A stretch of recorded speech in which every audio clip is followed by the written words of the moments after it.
Hello, everyone. My name is Monica Harper. I'm the Executive Director of the AACFB, and I'm pleased to welcome you to today's webinar, AI Leadership in Equipment Finance, Why Strategy Beats Technology.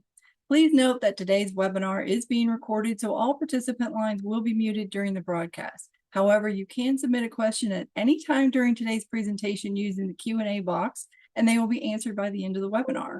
Any unauthorized recording of this webinar is strictly prohibited. Our presenter today is RJ Grimshaw with the AI CEO. He's an expert in AI, and we welcome him today to share his in-depth information with us. At this time, I want to turn it over to RJ. It is all yours. Thanks, Monica. I appreciate that. I wouldn't say I wouldn't classify myself as an expert. I would classify myself that is someone that's very curious, and I firmly believe in innovation within an organization and company, and that's what led me to the path of really discovering AI. A little bit of background: I actually invested in a company in 2022 in April that was called Catapult AI. And really, what that was used for is KPIs for companies across the country. And at the time, I was a CEO for Unified Equipment Finance. And the goal was to roll this tool out to our 6,000 clients that wanted to leverage AI with their KPIs. As they say, though, timing's everything. And unfortunately, this AI tool was a year too early because the following October is when ChatGPT came out with OpenAI, and I was already leveraging in the business different AI tools in terms of writing. There's a tool called Jasper AI that we were leveraging for writing different emails and things of that nature. So when OpenAI came out, I quickly said, boy, this is something that's really going to change how we work in our industry. And at the time, I was at Unified for 10 years, and it gave me a great time I had the business set up, a strong foundation to really exit the business and really focus on AI. And I've been doing that now for 3 years. However, with that, AI is changing at such a pace. Even myself, I get burnt out and frustrated by it at certain times because every time you learn something, there's something new that comes out. So really, what we've done is we've really have slowed down in terms of how we leverage AI. And the reason why we're talking about prompting today is that it doesn't matter what AI tool you use. Prompting will always be the number one factor in your outputs. We hear so much talk about automation and leveraging AI and automation within your organization. However, to drive that automation, you need to understand how to prompt and build a prompt properly. And it's frustrating at times, specifically when it feels like it's magical, and then the next day it feels like it's madness. I experience that. And at times I have to go back, or our team has to go back and slow down and really slow down and understand what we're trying to achieve with our objective. And we're going to talk about that today. AI only knows what you're providing it. You have to think of it that AI is like an intern. It's a team member of your team that you leverage for different things. Everything from drafting emails to researching to doing doc requests to doing math to spreading financials. One of the main criteria in terms of privacy for leveraging AI is everyone that is putting in any type of information. It could be your information for your business. It could be an end user information. It could be dealer information. You really should pay $20 a month for the private tenant, what they call a private tenant, which means that all your data stays contained in your own AI. It's not used to train models. It's not used to, you know, in terms of the knowledge base and things of that nature. It protects you from a privacy perspective that everything is staying in your tenant again. And that's the main core focus when it comes to privacy. Microsoft Copilot, if your company offers that, or if that's what you're using as your AI within your organization, Copilot does the same thing. It's in your own tenant. Then you can also collaborate within your tenant where teammates can use that. But I'm getting in front of myself here. I need to back up and just focus really on the core message that AI feels random because we treat it like Google at times. So what we're going to do is we're going to talk about how we overcome that. And really it comes down to a weak prompt versus strong prompt. And when we think of prompting, we should think about it like using Legos. You're building a foundation of Legos one on top of each other, and there's certain parts of a prompt that do certain things. And the most important piece of this is the contextual knowledge. It's understanding you explaining to it what you want the model to do. You have to provide it, you have to provide it specifics, and you have to be very literal. AI is very literal to the point where I drive my wife nuts now because it's black or white. There's no more gray area. When you use these tools to the degree that I use them on a daily basis, and I use all of them, Claude, OpenAI, Perplexity, Grok, Manus, when you're driving, what I call driving these tools, you have to be specific to exactly what you want it to do. You have to be specific to what you want the outcome to be. You also have to be specific to the tone, to the degree of that output. For example, when you're writing an email, is it a friendly email? Is it a business email?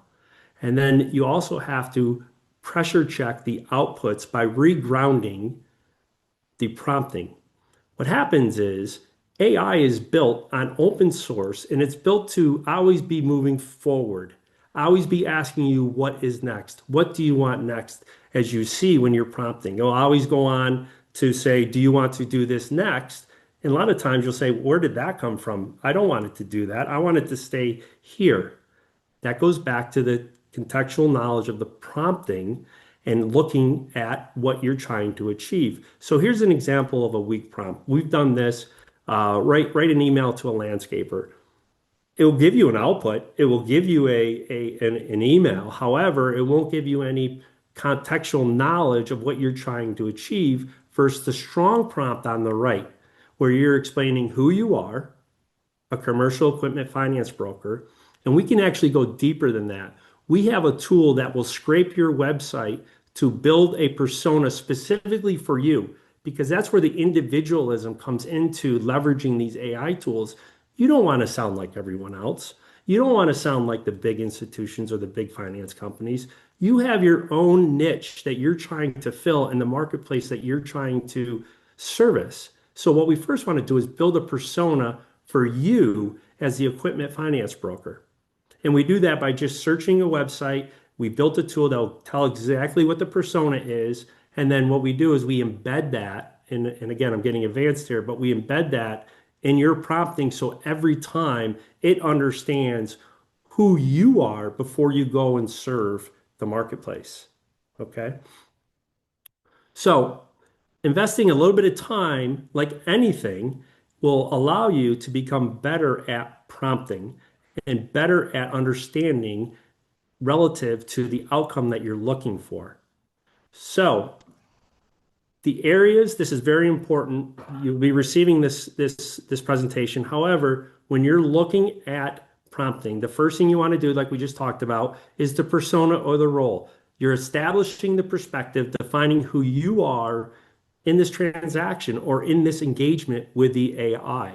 And you're also telling it the role that it's taking. We actually leverage, we talk to our AI. We actually do not type to our AI because AI is built to be conversational. It's a large language model. To drive it from a conversational perspective, you'll have better results. So we talk to it. So for example, we would say, we are a three-person equipment financing broker shop in Southeast Michigan, and our core marketplace is small construction equipment serving transactions $50,000 and below. That's now our persona. The next part of that prompt is the task. So we would ask it, we would like you to write a very concise email regarding equipment financing as we head into the spring season and how we serve our client base. The next one is the contextual knowledge. And this is very important. And this is where people get in trouble with AI because so many people think that AI is a magic wand. AI will fix things. Early on, when I was training organizations across the country, it was on sales for sales teams. And I would receive a call from the owner or national sales manager, and they would ask for me to come in and teach their salespeople how to leverage AI. And I quickly learned and started to state when I would receive that phone call that from an understanding perspective, AI will not take a bad salesperson and make them a great salesperson or even a good salesperson. Actually, it'll hurt them because they don't have the true contextual knowledge of what it is to be a good salesman or salesperson, I should say. However, if you have a good salesperson and you teach them and they understand how to use AI from a prompting perspective, you will make them great. And where the real magic happens is with the great salesperson. And if you're a great salesperson as the owner, you can really leverage AI to become incredible and more efficient. Scott Wheeler just wrote an article last week, if you follow Scott, that he is seeing in the marketplace that unfortunately, because of margin compression, brokers are going to have to do twice as much business to have a net result. So that's why these tools are so important in leveraging and understanding them. And it's a muscle that you build. It's just like going to the gym. You don't go to the gym one time and all of a sudden you're in shape and you're a bodybuilder. You go to the gym repetition over and over and over again. We highly recommend that you take 10 to 15 minutes a day and work just on your prompting from a workflow perspective. And I can give you some examples of that. The next Um, thing in regards we to had the prompt. a question there. It says, I use a master prompt to establish persona role. Is that acceptable or preferable, or do you recommend establishing a persona role in every prompt? Well, it depends what you're trying to achieve for the output. It's very important. You can use a master persona prompt in your open AI where you log in and you can do your own personalization. That's where I would put that master prompt. But when you start building out your GPTs, your custom GPTs that I'm going to show you in a little bit, it's going to drive off of your master prompt and you don't have to be as specific in your custom GPT. However, it will never hurt you or hinder the outputs if you do it twice or three times. Because what it's doing, it's rereading that, and then the memory kicks in the agentic piece of this, where it'll remember that and it'll add to its memory of who you are and what you're doing. An example of that right now is if you went into your OpenAI and prompted it, and there's some crazy prompts that go around that I love in terms of, you are my master business coach that's very aggressive, calling me out on things that I say I'm going to do that I never execute upon. Please research my threads and tell me where I'm missing the mark in terms of my business. And then that will pull from your memory of all your threads in terms of your contextual knowledge, and it'll give it back to you. We actually clear our memory at times because if we start on a project for a certain individual or organization, we don't want that to bleed over into our other threads. And in OpenAI, there's two things you can leverage. One is projects, and that's a great area where you can have your knowledge bases in terms of what you're trying to accomplish, fix off of one main prompt, and it keeps everything right in a project and or a custom GPT. I'm going to show you today some custom GPTs that we've built to give you examples how to do that. Any other questions, Monica? Nope, not at this Okay, time. thank you. And then you have to set the tone. The tone is very important in terms of are you friendly? I use empathetic a lot in my tone. I'll use business. I'll also say, from a tone perspective, do not use trite words. So it's not using the words that you see AI that it comes out. They love using the word fluff. I have deleted that word out of my AI by saying never use the word fluff back to that master prompt that we discussed before. That's setting the tone for all the outputs that will be provided as we work with the LLM. And then the output format is really how do you want the output to come to you? Do you want it in a paragraph form? Do you want it in bullet points? Do you want an email draft? Do you want numbered steps? Do you want a process map? It really clarifies the expectations. In an advanced output, you're able to actually put in what you want the output to look like. So that could be an attachment and or it could be a copy paste where you say, this is how I would like my output structured. And I'll show you that again in a little bit in terms of a custom GPT that we built for doc requests when you're sending to a funder. These elements are critical in crafting prompts. And if you just take this note, and actually what we do is we ask people to write because we get so engrossed in using the OpenAI and the ChatGPT, and we're looking at monitors all day. We tell people if you want to really build out a strong prompt library, take a piece of paper, follow along on the persona role, the task, the contextual knowledge that you're doing, the tone, and the output. Persona, I want to add to persona real quick. There's actually two personas involved when you're driving your LLM. The first persona is who you are, and the second persona is who you're selling to or who you're engaging with. A lot of people forget that. They realize that there's one persona and they think about them. However, if you really want to have advanced prompting, you want to include the persona of the person, again, that you're engaging with for the outcome. That's a very important piece of information there. Then the second function or the second method that we use is what we call COCR. We've already figured out the context. We know what the output is. We put constraints around it. Be concise. Do not use synthetic data. Fact check your output.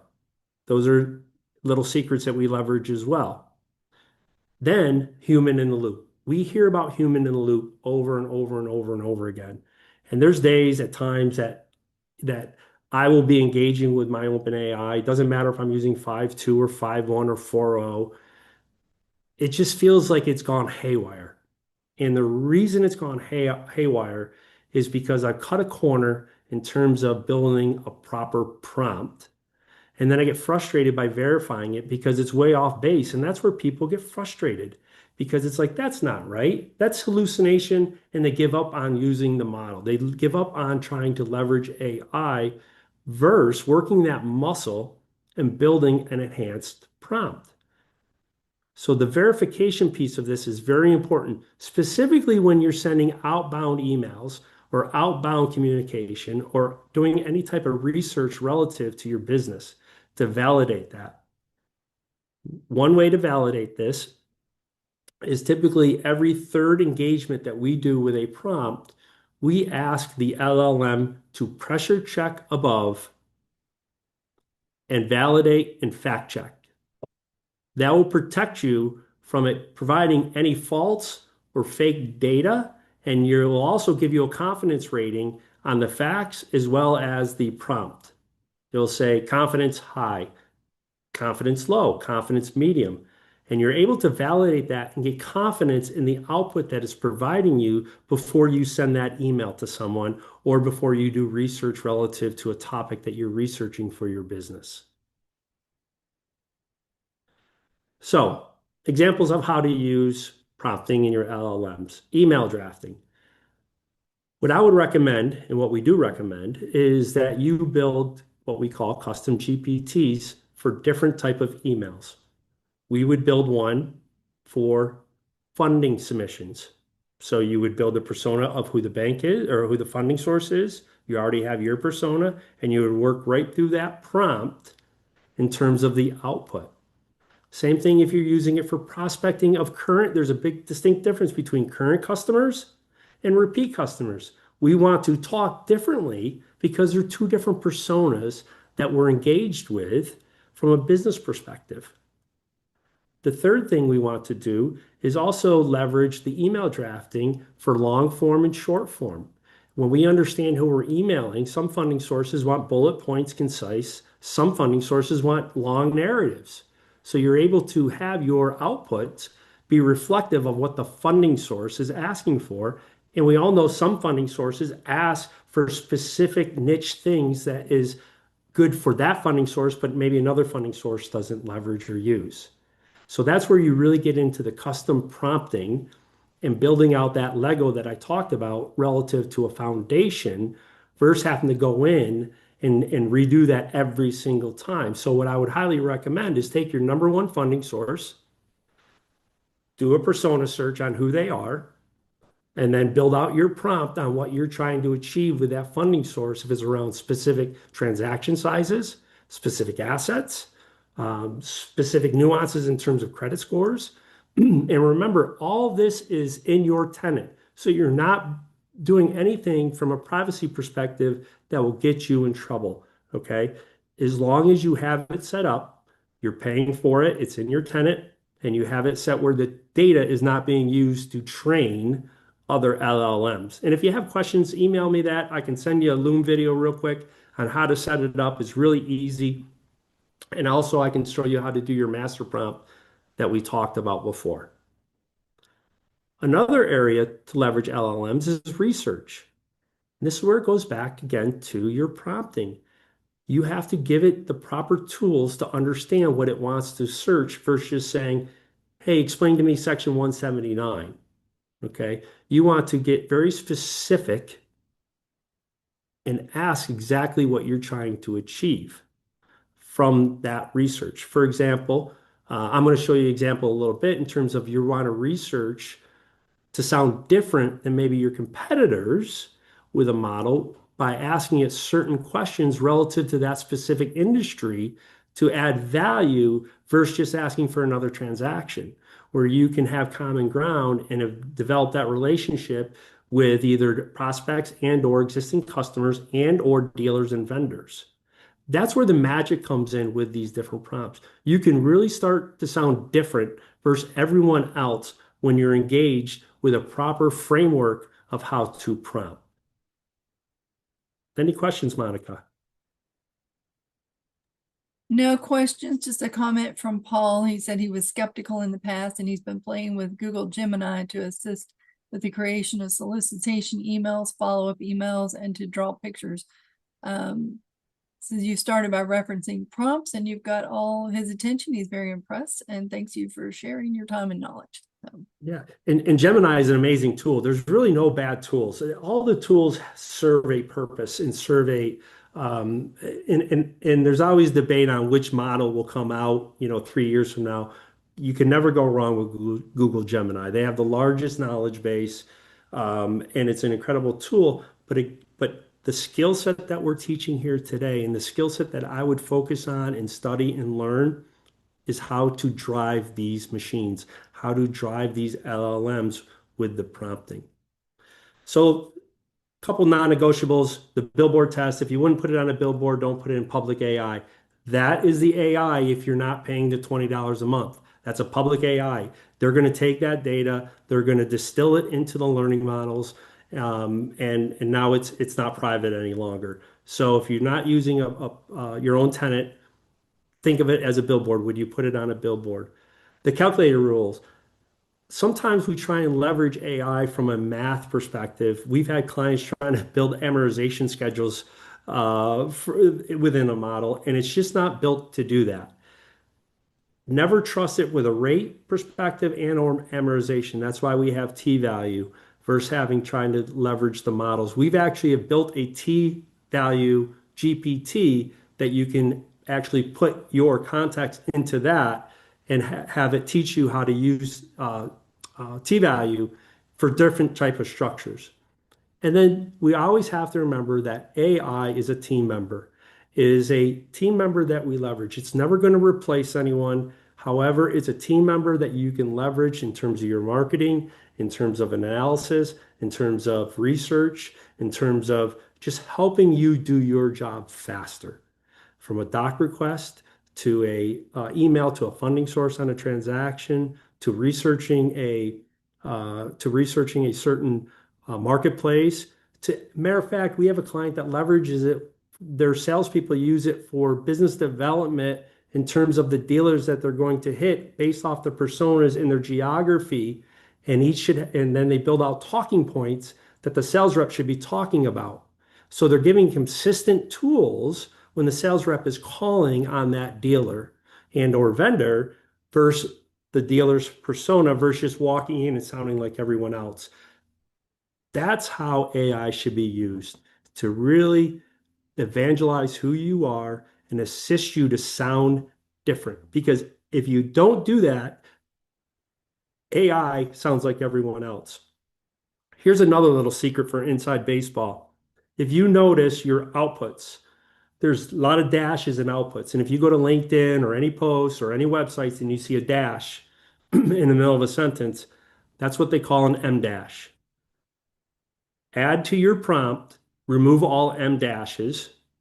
Sometimes it still hallucinates and you'll see an M dash. But if you want to look like a real AI pro, as soon as you eliminate your M dashes, then people that are in AI will understand. And also, M dashes is a sign of maybe a human not in the loop. You didn't check your work. However, if you're proactive with that and say, please remove all M dashes after the output or even in your master prompt, you'll no longer have those what they call artifacts be in the output. That's a little inside secret for you. Um, so email drafting from bullets. Draft a polite email to a client name asking for missing tax returns 23 and 24. Mention we need them by Friday to lock in the rate. The output is very concise. It will provide you a subject line, action required, it uses verbs quite a bit. Hope you're doing well. You can take that out if you want. There was a time where you could tell every AI email was, I hope you're doing well. Every email started with that. And you say, oh, okay, that was AI generated. So those are the little patterns that we look for within the outputs that you can, again, niche down and have it be custom to you. And this is where really low risk AI, high volume work, you can really leverage to help expedite different processes. And the result is a professional email. It's a professional, concise email that you can send in seconds with a simple copy paste. Here is another lab that we're going to do, a research actionable summary. And this was the 179. I'm actually going to go to a model here. Hopefully I can do this. As I was telling Monica, I'm very used to Teams on the majority of my calls. So let's do this here. We're going to go here. Stop share. Then we got reshare. Okay. Let me move this. All right. So this is a 5.2, which is your thinking model in terms of for better answers and research. And a lot of people, when 5.2 came out, we had clients call us and say 5.2 is not working, or what is wrong with OpenAI? And it really had nothing to do with 5.2. They were just using the wrong, incorrect model. So here's a prompt that I wrote before. Your task is to assist me as the lead research relative to the construction market in Southeast Michigan.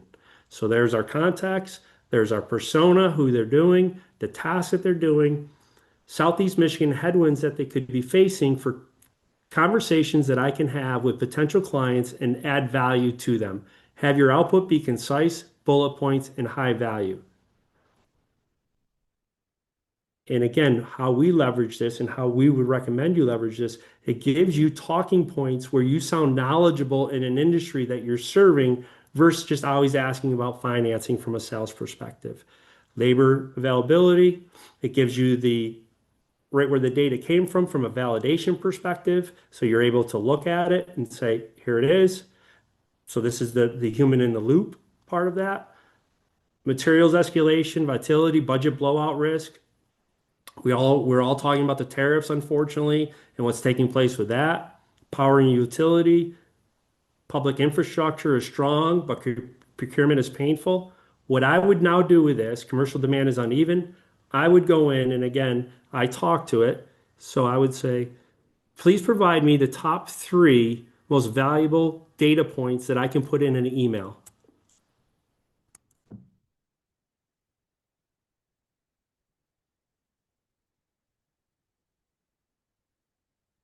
So here's the 3 points. I'm going to stay in this LLM and say, your task is now to write a concise email to a business owner in Southeast Michigan relative to financing landscaping equipment.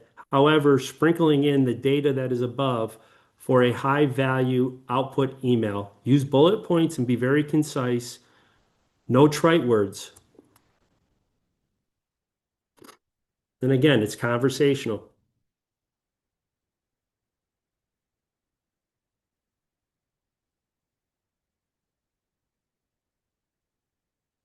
Now, if you don't like this or if you want to be more aggressive, you can change one simple word. I would like the email to be more aggressive with a call to action. See how the tone has changed. Let's lock in your equipment financing this week versus up here, quick financing notes. So it's a different tone, and that's how you can drive these to really leverage your outputs for the situation. Now we can say, please write an email that's more empathetic. Only use one bullet point that's the highest value in terms of understanding the situation that these business owners are in Southeast Michigan.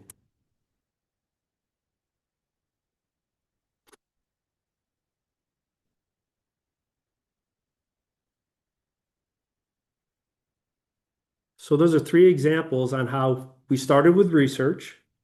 We stayed right in the same model in terms of the email output. And then we're able to change the tone for three different type of outputs relative to how we want to send that email to the client. Eventually, you're going to be able to actually email right out of OpenAI. You're going to actually be able to send email to Jim at Bob's Excavating, and the email will actually come right out of OpenAI, will go in your Outlook as a record, and you'll have it there. Let me show you another a doc request GPT that we built. So this is how we build GPTs. I'll show you behind the scenes here a little bit. So this is the instructions, the role, and this is built right off of our prompting schema that we leverage. And this is what we call a conversational prompt. So there's different type of prompting in terms of research, in terms of conversational. A conversational prompt will ask you a question one by one. So this is a doc request. So one of the responses was we would like to start leveraging for doc requests. We're not sure how. So here's example of a doc request. And this is the vendor dealer name. So Alta, the end user, Jim's Excavating. This is your approval number 1991212. Send the documents to johndoe@aol.com.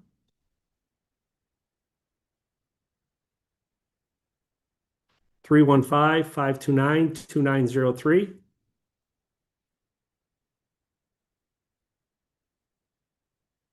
johndoe@aol.com. EFA.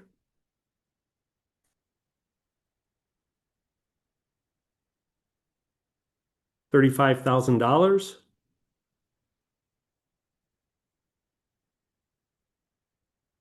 No tax quoted.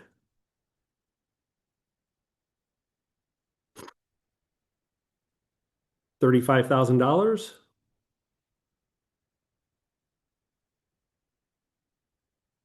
60 months.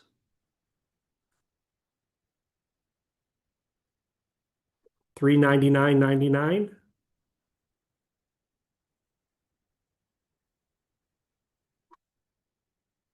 $595.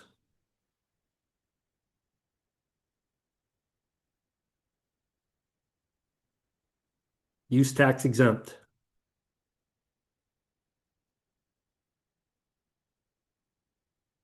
Two advance payments.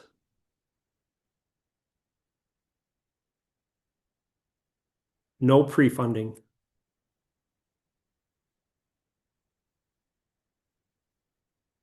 The end user is ready for documents. The dealer is ready with the piece of equipment. So if we could have this expedited, please copy me on the docs when they're sent to the end user. Now here's your output, everything that we just walked through. And we're able to, you can customize this in terms of what that funding source. So if you want to have one for North Mill or for Emer or for whoever, you can actually build this doc request specifically with the special notes. And then it will actually produce you the email. Yes, please produce the email.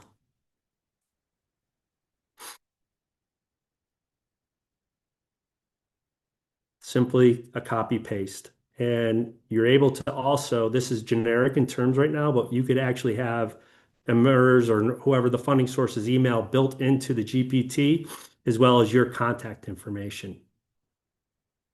So again, to build these tools though, you have to understand the framework of how to build a prompt. And that's why we're so focused on that. I Here's would another. say if you were going to use this for doc preparation, you would probably not want to use the free version. No, you cannot use the free version. Everything that I'm speaking about is on a paid version. And a paid version is $20.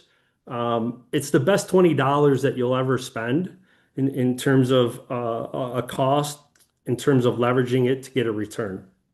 Just think about this. If you're able to build one doc request or one tool for a doc request, how much time is that going to save you? Even if it saves you 5 minutes or 10 minutes, but it's going to give you consistency on your output to your funding sources. And we all know that we have to make it as easy as possible in the world we live in for our funding sources to push deals through versus trying to piece together the puzzle.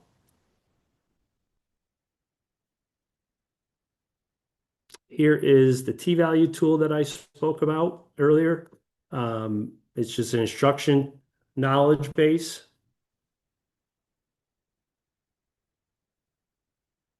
If you're doing a real complex transaction,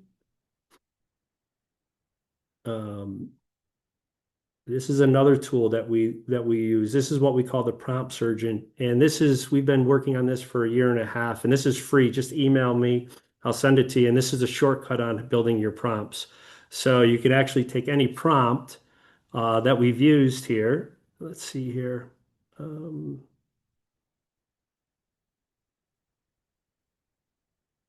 let's take this prompt that we wrote up here.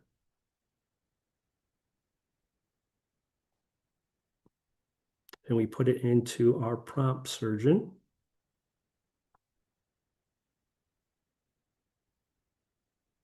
We have a question. It says, I use Copilot via my Microsoft account. Should I be paying a fee or is it built into my Microsoft annual fee?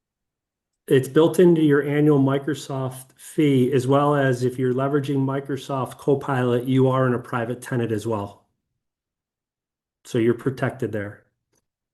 So here's this prompt that I used a little bit ago that I just spoke into the LLM, and then I asked the prompt surgeon to build out a stronger prompt, and you can see how fine-tuned this prompt really gets. So it's really from a mechanical perspective, you can really get really granular on your prompts, or you can stay high level. And see, this is really going to regulatory, environment pressure, bottlenecks, demand mismatch. So I would ask it then if you like tailor talking points for specific client segments, general contractors, developers, architects, they can execute on another slide version for this. So I would say, please, Kate, stay consistent and concise on general contractors as we would like to send them a prospecting emails for Southeast Michigan.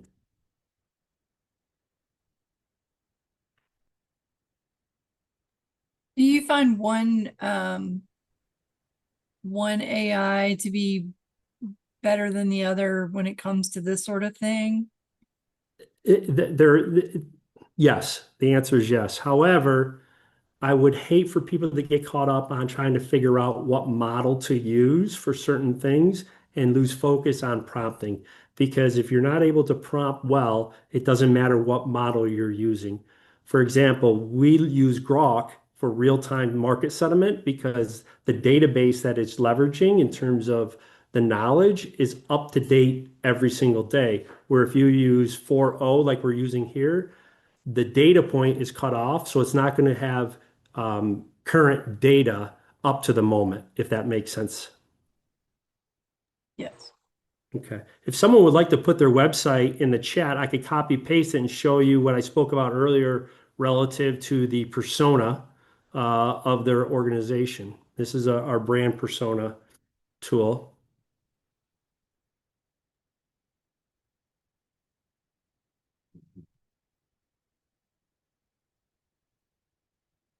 Here we go. You see that one?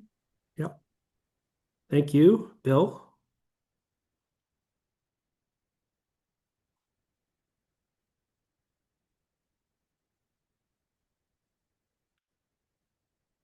So this is actually asking starting with the customer personas that it's taking. Oh, why didn't it?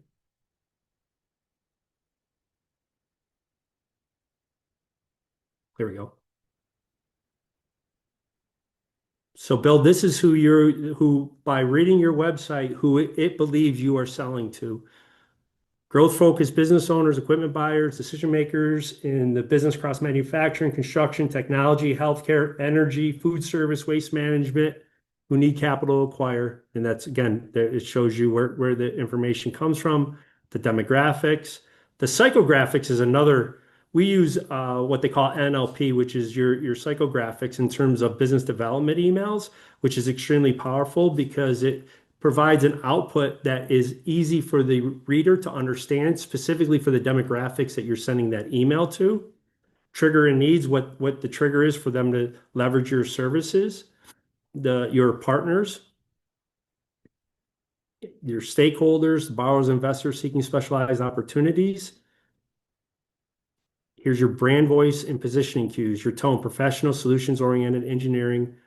Now we would take this, I would actually probably fine tune it for you, Bill, to a little bit tighter to actually, ask relative to your three verticals that you're really focused on and or growth verticals that you're focused on versus being as wide as it is right here. Um,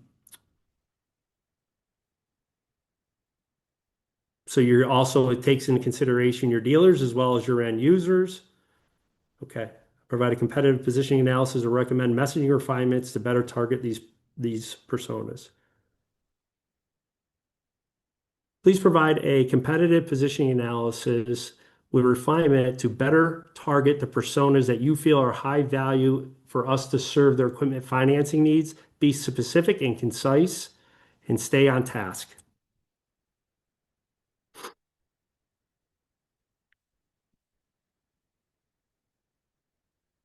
And this is the thinking model. This is where you're using the 5.2, which is really conceptually thinking through things.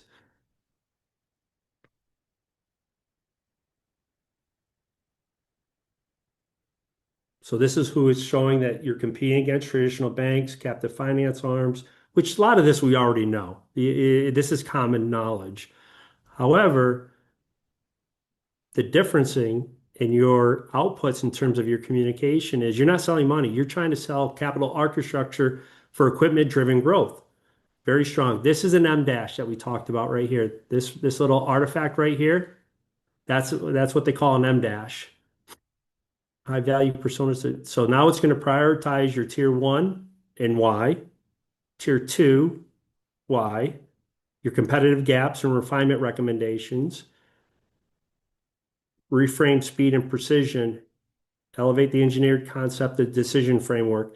What I also like to do is I like to ask, please evaluate the website from our end user persona and ensure that our talking points are clear and understandable for the end user to take action to use us for financing. Do you have to use, tell it to get rid of the M dash every single prompt? Or can there be some overall thing? Yeah, we do it overall in our custom GPTs. So right now, I must have missed it in terms of the M dash. That's why I kicked it out. But you could say, please remove all M dashes in your future outputs, as well as provide me a concise reading of the website to ensure that the end users that come to our site understand who we are, as well as a very clear call to action. Right. And this is the fine tuning that you're really able to do with all your marketing materials, the way you talk to your customers, and really break it down into a strategic, systematic way. And that's why we talk about our tagline is AI is a tool, leadership is the strategy. And it's really the leadership of how you're leveraging these tools to really drive, the outputs and really fine tune your business. So here, concise reading of the website, what an end user should understand within 10 seconds, who you are. I'd be curious, Bill, is this accurate? Do you find this accurate in terms of the answers, the output that it's providing us? Do not sell off the shelf financing structure, who you business owners, CFOs. I'm always fascinated too in terms of the end user profile, in terms of business owners versus CFOs, because CFOs traditionally, as we all know, is in a large organization. And a lot of times the clients that we're serving are really just business owners. And with that, a lot of times in our persona, we'll use our persona is a business owner that time is their most valuable asset that they have. So please be very concise and speak to the business owner precisely versus using, long-winded words and things of that nature. Another secret too is if it provides you an output or if you're trying to figure something out, this is an oldie but a goodie. I'll say, speak to me like a seventh grader or explain this topic to me. I'm a hockey coach. Explain this, explain this to me in hockey terms because there's a lot of time you can learn so many new things that you've never read before, don't quite understand, and you want to learn them and not speak, incorrectly about them. So a lot of times you can break down certain specific topics like that. Here's your anchor. When you're writing your prompts as well, the anchor is really that task that you're trying to do, and you want the prompt to stay anchored, what they call anchored to that task. Because if it's not anchored to that task, that's when it will run rampant and it will go out and hallucinate. Now I'm going to show you how we pressure check this.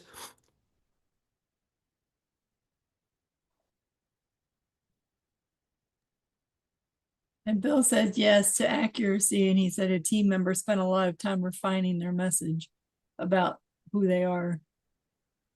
Perfect. Please pressure test this above to ensure that it's concise, spot on, and is adding as much value as possible for our clients to have a sound call to action relative to working with us.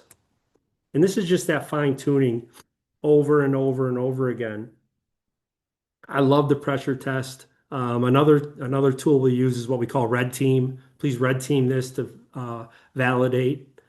This qualify, understand, yes, but it can be tighter. We engineer equipment financing for businesses that need capital built around how they actually operate.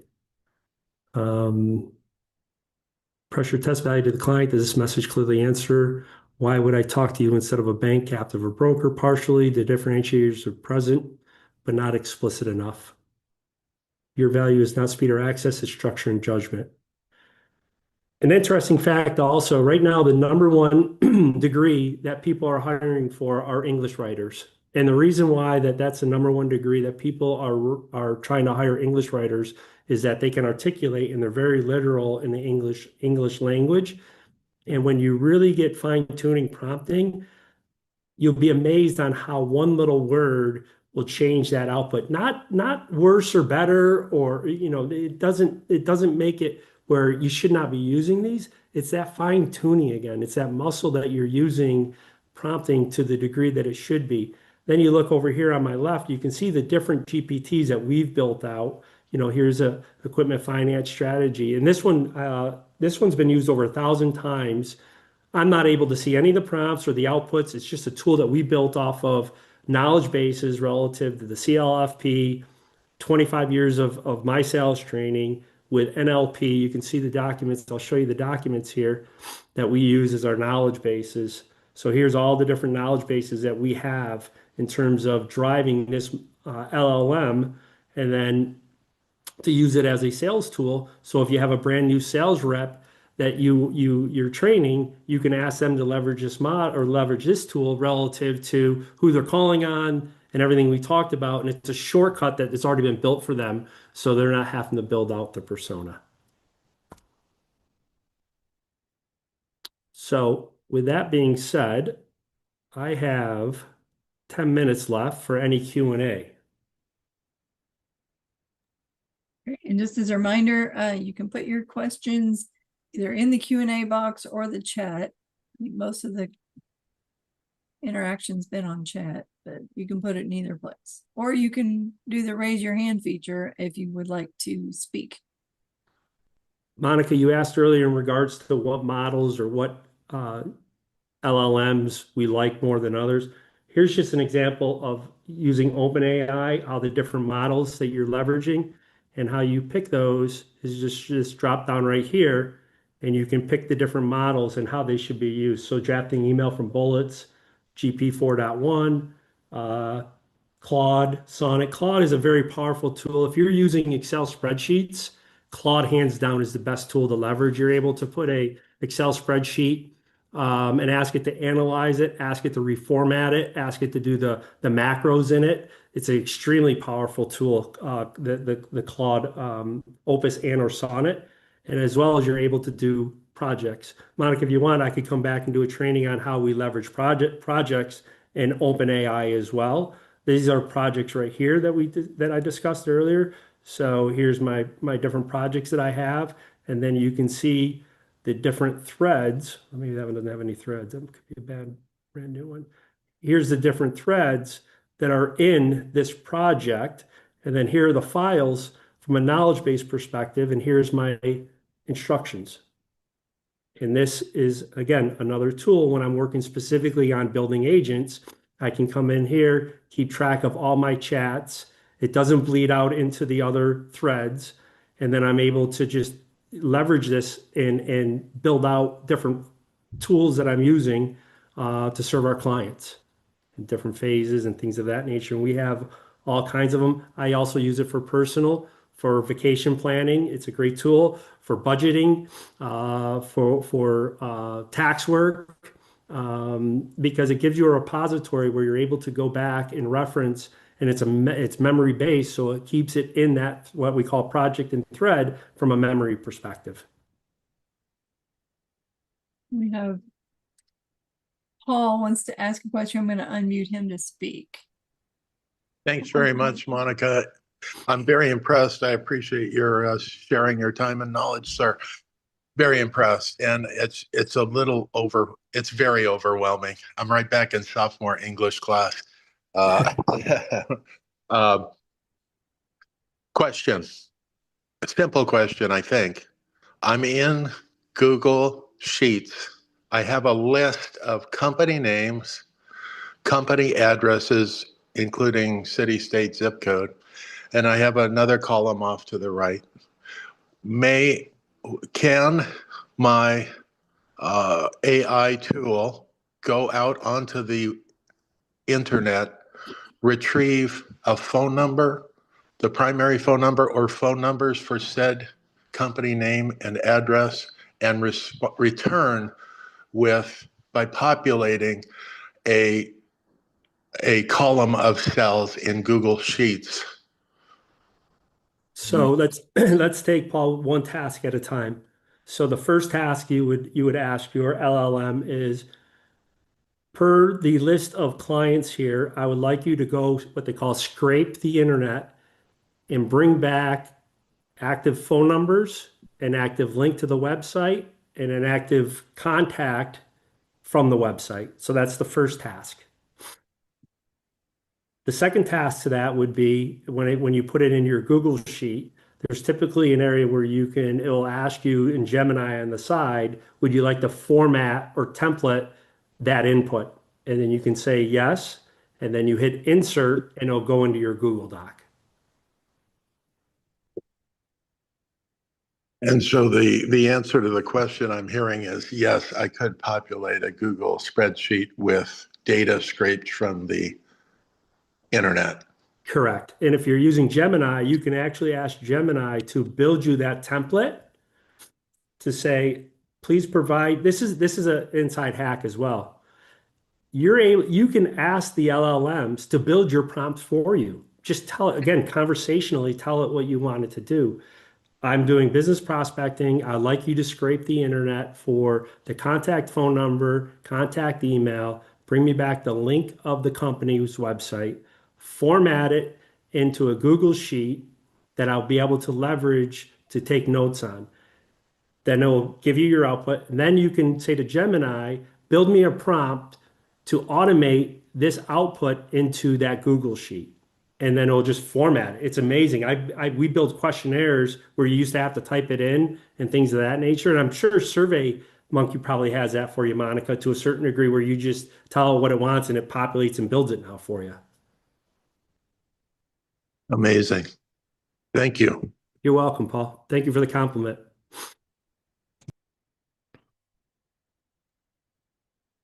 Any other questions?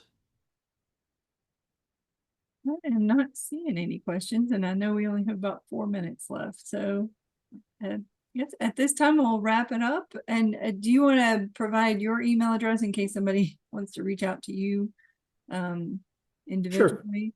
My email is rj@theaiceo.ai, or you can just Google RJ Grimshaw, and I'll pop up.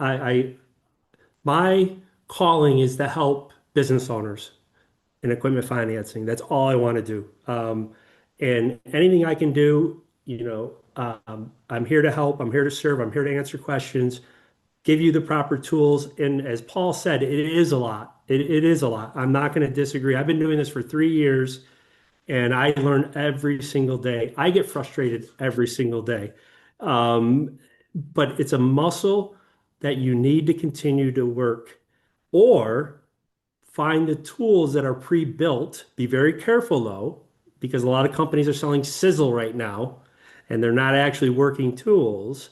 But we could also build you out a prompt guide as well, specifically for equipment financing.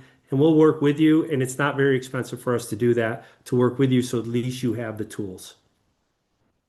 Wonderful. Thank you. So with that, we want to thank everybody for participating. And this webinar will be posted on the members only section of the AACFB website if you'd like to go back and review it at any time in the future. And thanks again for attending. And thank you again, RJ, for sharing your experience with our members today. Thank you for everyone attending.